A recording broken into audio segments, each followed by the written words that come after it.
Fala pessoal, tudo bem com vocês, gente? Tudo certo? Bom, passando para atualizar informações do Internacional que empatou contra a equipe do Goiás em 0-0 e chegou ao 10º jogo sem vitória dentro do Campeonato Brasileiro. O vestiário foi movimentado, afinal tivemos alguns destaques positivos e negativos, além das explicações do técnico Eduardo Cudê, que revelou inclusive o motivo da discussão com um torcedor lá na arquibancada do Ailê Pinheiro. Pedro Henrique tem suspeita de fratura e Luiz Adriano também falou sobre a expulsão injusta no segundo tempo. Rocher deu a real sobre o Inter e a discussão dos jogadores em relação a este momento colorado no Campeonato Brasileiro, e sobrou até reclamações para a arbitragem, que de novo prejudicou o Internacional com pênalti sonegado. Te conto tudo isso depois da vinheta.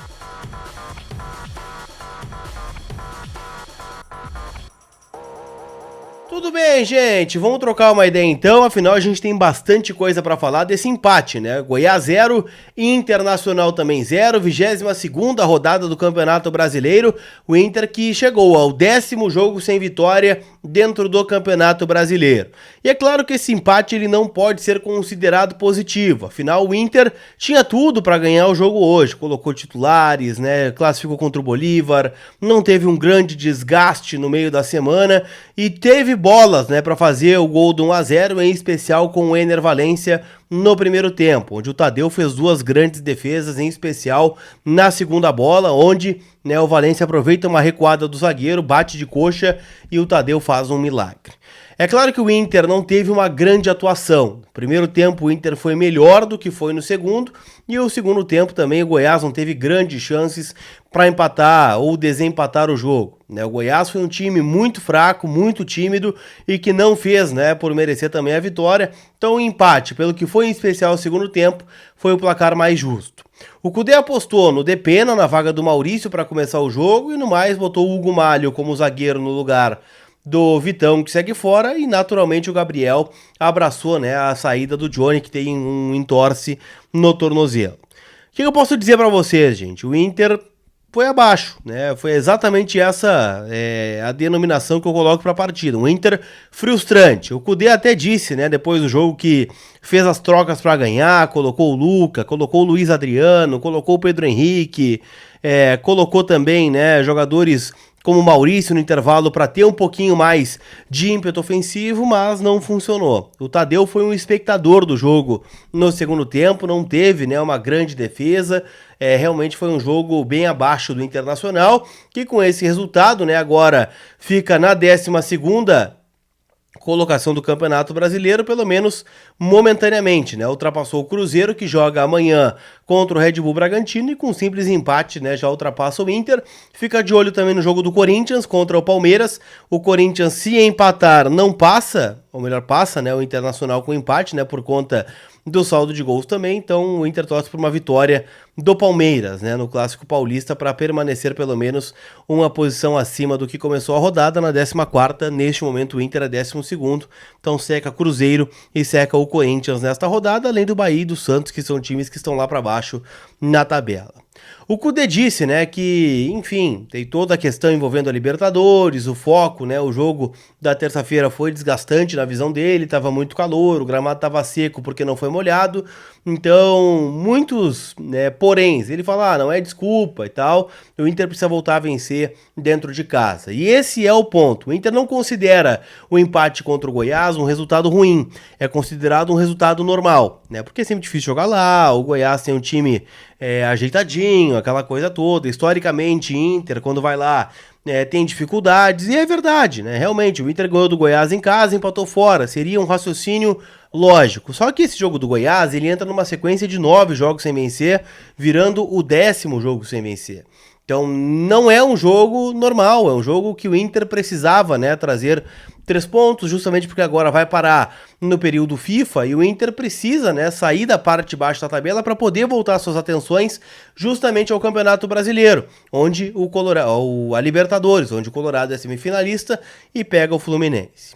Então, todo esse pós-jogo foi embasado em relação ao rendimento do Internacional dentro de casa, colocando, né, ele, o Felipe Becker, que também falou no pós-jogo, colocando como prazo, né, o Inter precisa vencer o São Paulo no dia 13 no Brasileirão, na quarta ou quinta-feira, esse jogo é dia 13, é numa quarta-feira à noite, né, 9h30 no Beira-Rio, mesmo que tenha os desfalques, né, não vai ter o Valência, não vai ter o Arangues, não vai ter o Rocher, não vai ter o Johnny, provavelmente, né, não vai ter o Pedro Henrique, nem o Luiz Adriano. O Pedro Henrique saiu, né, com uma suspeita de fratura no cotovelo, num lance no segundo tempo, onde é uma falta para o Goiás, né, a zaga afasta, e o Bruno Melo chuta, né, o cotovelo do Pedro Henrique, então há uma suspeita de fratura naquela região, e o Luiz Adriano foi expulso, né, até de forma injusta, saiu muito irritado, né, do gramado do Serrinha, falou, né, depois do jogo que não entendeu porque foi expulso, porque é uma falta onde um jogador do Goiás vai expulso, o Maguinho, e aí o Inter tenta bater rápido para aproveitar a vantagem numérica, o jogador do Goiás faz um bolo, né, o Palacios, né, o argentino que estava ali no lance, e dá uma confusão, o Luiz Adriano é expulso junto com o Lucas Halter, então também fica fora aí o Luiz do jogo da volta agora contra o São Paulo, daqui 11 dias, né, onde o Internacional vai ter esse desafio pelo Campeonato Brasileiro. Então, Pedro Henrique saiu até com tipoia, né, com o braço imobilizado, porque realmente vai descer no aeroporto Salgado Filho e já vai direto para o hospital fazer exames para ver qual é a real condição que ele tem, né, para o jogo contra a equipe do São Paulo. Beleza? Quero dizer, gente, que esse vídeo tem a força da Inter Store Beira-Rio, afinal as lojas estão abertas também neste domingo, das 10 da manhã às 6 da tarde, para que você possa aproveitar as promoções que tem lá, tem vários lançamentos chegando, tem a camiseta 3 do Inter chegando nos próximos dias, você pode personalizá-la lá na Inter Store Beira-Rio, tá? Então, tô deixando o link para quem não mora e não vai visitar as lojas aqui, porque eles enviam para todo o Brasil, link na descrição aqui do vídeo. Pra gente fechar, quero falar sobre 3 coisas, tá? O Kudê revelou, né, o motivo da discussão com o torcedor, disse que o torcedor estava cobrando alguma coisa para ganhar o jogo, já era 41 minutos do segundo tempo. Ele disse, olha, já fiz todas as trocas e tal, o que eu vou fazer? E aí tava conversando na boa, até que um cara começou a xingar ele retribuiu, pediu desculpas, né, ao torcedor, disse que não é, né, o que ele tem que fazer ali, não é o momento, não é a postura que o técnico do Inter tem que ter, e disse que até procurou, né, o torcedor em questão no final do jogo, mas ele já tinha ido embora. O Inter também reclamou muito da arbitragem, né, do Braulio Machado, né, que sonegou um pênalti para o Internacional. O Ener Valencia foi até as redes sociais e postou, né, um lance, um frame, né, do lance do pênalti que ele sofreu, uma falta do Lucas Halter em cima dele, né, um carrinho onde o Ener dá o tapa, né, e o jogador do Goiás pega só ele. Então, para mim é um pênalti claro, mais um dos pênaltis não marcados em favor do Inter, foi assim contra o Fortaleza, foi assim contra o Red Bull Bragantino, foi assim hoje, né, tem sido recorrente esses não pênaltis marcados contra o Flamengo, pênalti no Pedro Henrique também. O Inter extremamente prejudicado pela arbitragem, nem revisar o lance, né, o Braulio, árbitro FIFA, ele não revisou o lance, então acabou gerando essa insatisfação no vestiário, né, o Felipe Becker, vice de futebol, chegou a dizer que o Inter vai marcar uma reunião presencial na CBF para ajustar isso, né, o Inter está se sentindo lesado no Campeonato Brasileiro.